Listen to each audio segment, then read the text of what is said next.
Right, Chris, so we're in January right now, 2019, and a lot of people are trying their hand at veganism. It's quite widely publicized in social media, and it's been called Veganuary. Are there any tips and hints that you could give people who are brand new to following totally plant-based diet for the first time in their lives in terms of a nutritional and supplementation point of view? Sure. So first thing to say, going to a vegan or a plant-based diet is incredibly healthy. It's a brilliant thing to try and do, and I'm sure people will notice the difference. However, there are some nutritional gaps. So it's important to make sure that you get a supplementation regime that includes vitamin B12, vitamin D3 and omega-3. I would say they are the main three. There are some others, but of everything, they're the most deficiency kind of laden ones. Okay, all right.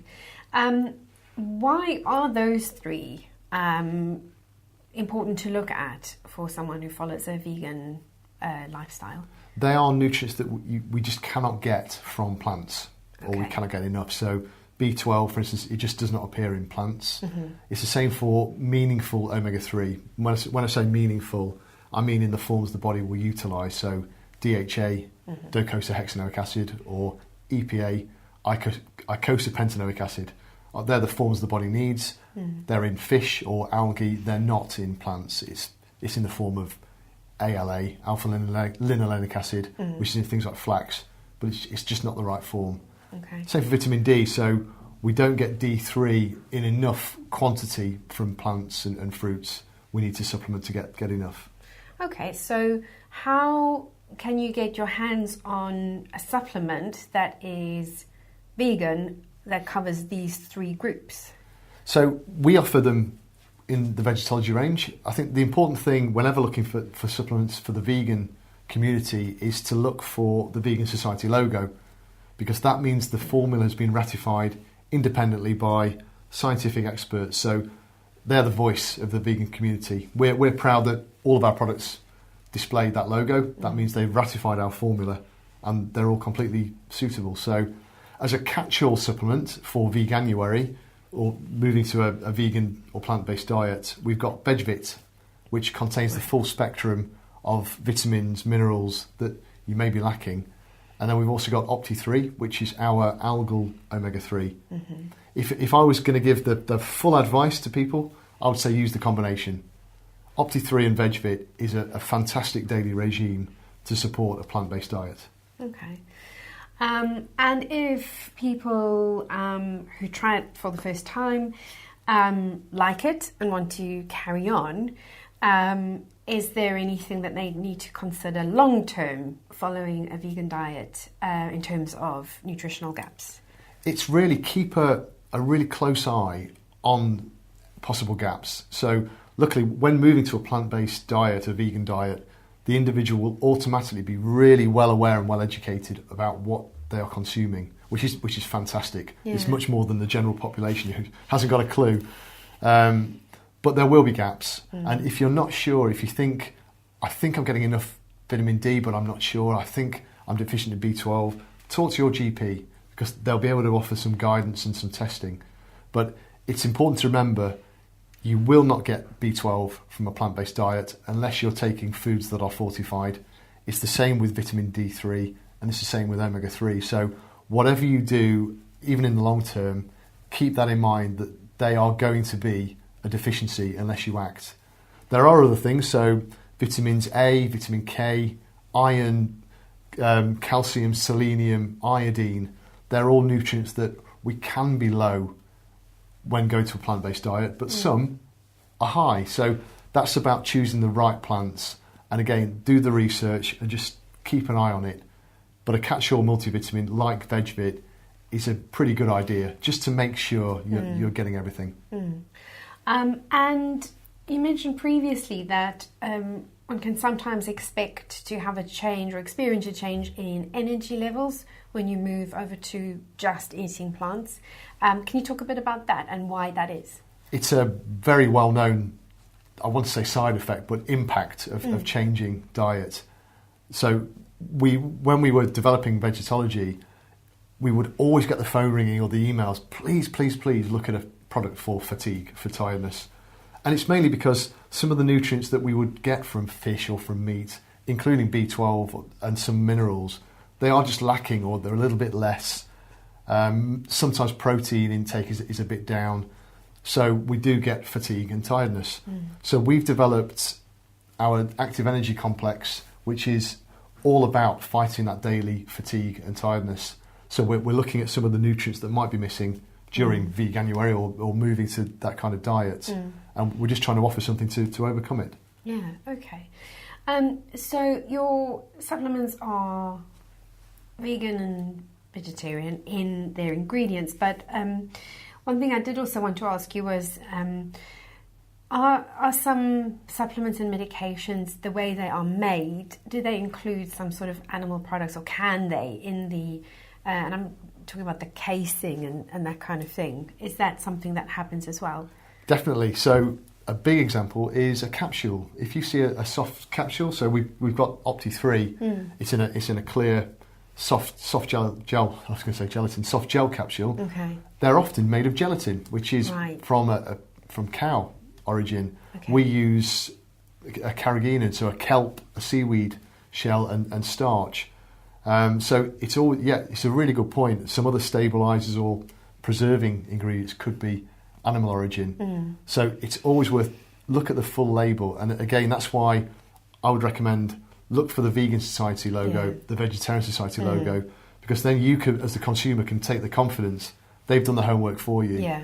They've grilled the company, made sure that company is doing things right.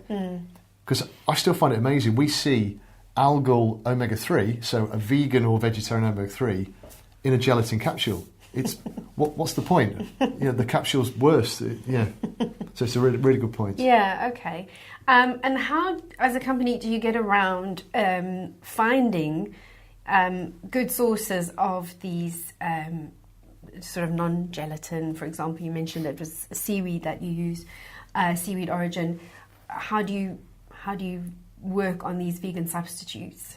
We literally have to go and talk to these companies, go and see what they're doing, and do an incredible amount of testing.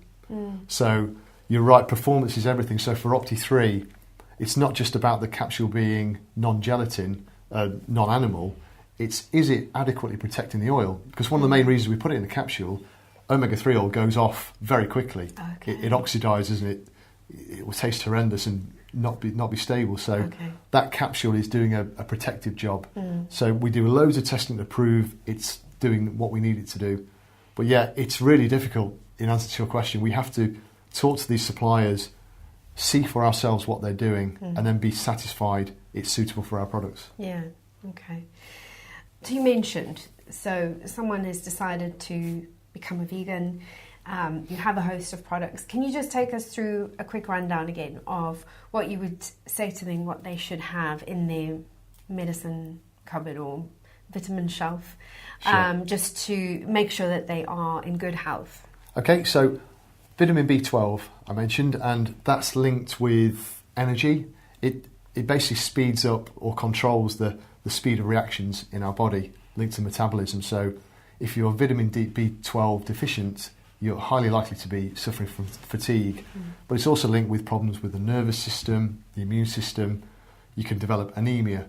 So B12, absolutely vital, and we offer a high-strength, sustained-release formula. We've then got Opti 3, which is omega-3. Again, omega-3 in the correct forms of EPA and DHA, deficiency is rife, not just in vegans and vegetarians, in the general public, the general population, but particularly vegans and vegetarians. So we offer Opti 3 as a capsule. It's as high strength as most fish oils out there, but completely pure, completely vegan and vegetarian suitable. And we've then got VitaShine. VitaShine is a range of vitamin D3, different strengths. Vitamin D3 doesn't appear in food, in plants and fruits at a sufficient level, so it's important to supplement. And then we've got VegVit. VegVit is the catch-all. It's a multivitamin. It's got, I'm trying to find it on the top shelf. It's got 26 minerals and vitamins, and yet it's just an ideal one if you're not sure you're getting enough of the even the micronutrients, the selenium, iodine type nutrients, it gives you everything under one roof. What would you say to someone who has been a vegan for many years and is suspicious of supplements and perhaps feels that it's not to be trusted and perhaps not necessary? It's a really good point, because the supplement industry does get a bad name as the snake oil sellers selling the dream, if you like. But I think the main thing is talk to the brand or find out what the brand's about. So if we try and be, or we are, completely transparent, we want people to understand why we developed the products we have. And then look at the research out there. So when I say omega-3 deficiency is rife, and the same with B12 and D3, don't take my word for it. If you do the research, it's in the news nearly every day. Yeah. So it's very easy for you to check, is your diet going to give you these gaps? And if you are a vegan and a vegetarian, it will give you these gaps. That's not just my word for it, that is just scientific fact. So after you've established that, it's finding a brand that you feel you can trust, has used the correct ingredients, put consideration into the planet as well as the product. And that's what I hope we deliver. That's what we certainly try and deliver. So are there any things to look out for?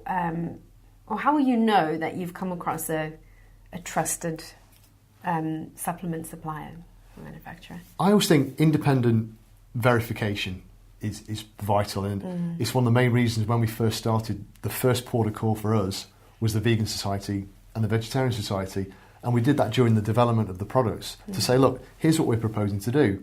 What do you think? Here are the levels we're proposing to use. What do you think? And it's that input from that community, those societies, was not only integral to our product development process, but we now display the logos on all of the packaging and the website, so that those communities can have the confidence that it's not just our word for it. We've been verified by experts who are the voice of those communities. Yeah. You mentioned that there are supplements that have no animal origin in the contents, but then in the capsule itself it's made from animal origin.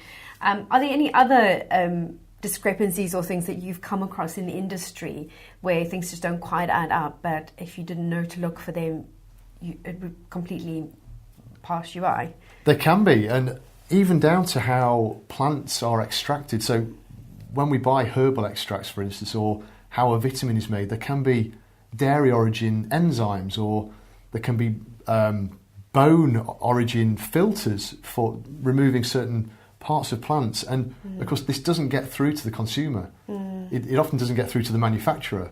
Unless you know what to look for, you just will never know. So what we do is we work with the suppliers. We go and see exactly how they're doing these extraction processes or filtration steps. Are those enzymes food grade? Are they from dairy, or are they vegan suitable? Really down to that kind of level. Yeah. So the answer is probably more rife than people ever know. Yeah. Okay. If people don't like taking tablets, this is possibly something you might come across. What advice do you have for them if they realise they need to supplement their nutrition, but they just, for the life of them, can't take tablets? What is the way around that? The first thing I would say is we often get asked, why bother with a tablet? You know, we don't want fillers and all the rest of it. The reason we put things in tablets or capsules is it's the best way to deliver those nutrients. So, for instance, with VegVit, it contains iron and some other very, very sharp tasting nutrients, minerals that are just unpleasant, or they will interact with each other. Because obviously in an ideal world, you just get all of the individual vitamins, put it into a liquid and taste, but it would be not only horrendous, but unstable. They wouldn't work. So we don't use fillers, stabilisers for the sake of it. We're trying to create a product. In terms of taking tablets, where we can, we use things like break bars. So if a tablet is so big, we will allow to snap it in half. There are some tricks as well. So it's good to take supplements, tablets at mealtime, because as you're eating a meal, your throat is automatically wider. it widens, it knows you're eating. So actually taking a tablet at a mealtime is automatically easier. Taking with liquid is easier. With a smoothie or a yogurt is even easier. It just helps glide. So there are small things to consider like that. Okay. Is it advisable to grind a tablet, or would that affect the performance of some of the ingredients? If it's a chewable tablet, that's fine. Okay. If it's not, so for instance, VegVit is coated, and it's coated for a reason, and that's to manipulate how and when that tablet or parts of that tablet disperse in the body. Right. So by breaking that tablet down, VegVit, you will have a bad effect on it. Okay. But if it's a chewable tablet, absolutely fine. That's fine. Okay. You've also got sprays and capsules. So would you say that that's also an alternative form to consume your supplements? Yeah, so the spray form we did for Vitashine is designed so it's an oral spray, so directly under the tongue or just into the mouth, but also it can be sprayed onto food or it could be stirred into a baby formula, for instance. So that was designed, it's vitamin D3, designed specifically for the whole family in mind. The capsule, so Opti3 is a soft cap. Again, it's quite easy to take. It will glide because it's nice and shiny and soft. But for babies and children, it can also be pierced. So getting a fork, just pierce the end or squeeze the end. Yeah. The oil could be added to a spoon or directly onto a meal. It's just another easy way of getting Opti3 or omega-3 for kids. Yeah. Okay. And then, so just coming back to the supplements that you recommend for people who are vegan or just trying their hand at Veganuary, can you take all of these together? So if you were to wake up in the morning and you've got your cereal with your almond milk, take the vitamin B12, the Opti3, Vitashine and VegVit all in one go. Is that how you would consume it, or is there an optimal way to do it? You can take them, so the dose-wise, they are all fine to take together. I would say you don't need to take them all together. So if you were taking Opti3 and VegVit, I think as a daily regime, that would be a fantastic option. Okay. It's unlikely if you were taking that combination that you need additional vitamin D on top. Right. But you may do, if your doctor tells you you are acutely deficient, you may still need a real boost, a high dose, even for a short time. Okay. It's the same with B12.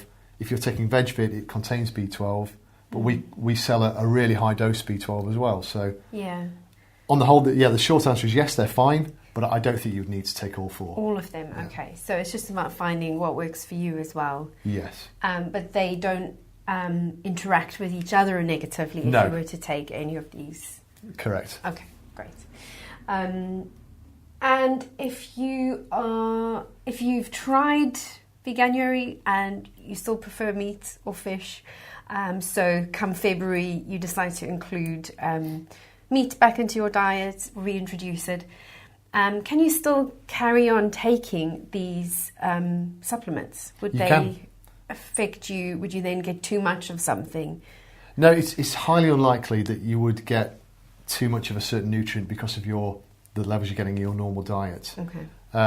Obviously, that may be the case if you consume one kind of leafy vegetable in a huge quantity. You might have high levels of a certain mineral or a certain iodine or selenium or something, but it's highly unlikely. But yes, these are designed both product-wise and formula-wise for the general population.